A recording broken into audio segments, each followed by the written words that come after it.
Yeah. Shush. So let's see. I hope I don't look like I have a third boob, but understand it's the mic. Lazima tuikae hapo. Anyway, what's up, guys? Welcome back to yet another video. If you're new here, kindly subscribe, post notification bell, hakikisha iko on, and once you finish this video and you like it, ama you love it, mazi, kuna hiyo thumbs up iko hapo hivyo mazi, feel free to just hit it. Even before we start the video, I have some words to share with you. So for today's words, zinaenda kitu kama hii. If you can't be real with me, then don't belittle what makes me me. Now, today's video is part of a series.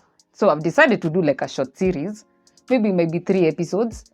Angalia nikifanya 3, 4, 5.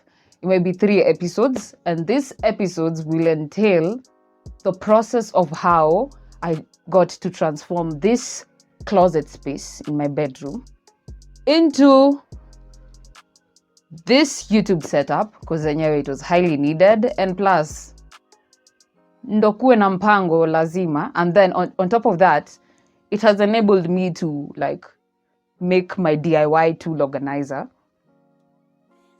in a place where I can see, in a place where I can see and easily access my tools. Yeah, before it was really hard. It was really hard to, like, anytime I need a spanner, and you see how many there are, I need spanner number 14. I have to go through things because they were in like boxes. Yeah, they were in drawers, admit drawers, so like there were different levels to it, mazi. So it was so hectic, and I mean, inaleta hiyo aesthetic ya DIY channel. That makes sense. Yeah. So now, what did this whole process entail? One, it entailed me bringing down the space. Yeah, bringing down something is way easy and it takes like the least time possible. But it might take more time if you're trying to salvage what you have so that you can reuse it. Makes sense? So now, for this process, there was bringing down, there were doors here.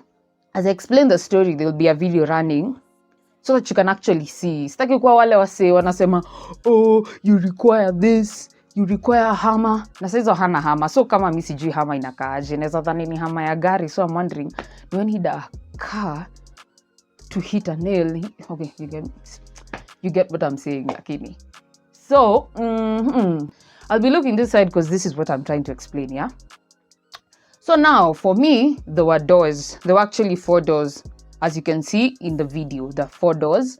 1, 2, 3, 4. And there was the space was split actually into 2.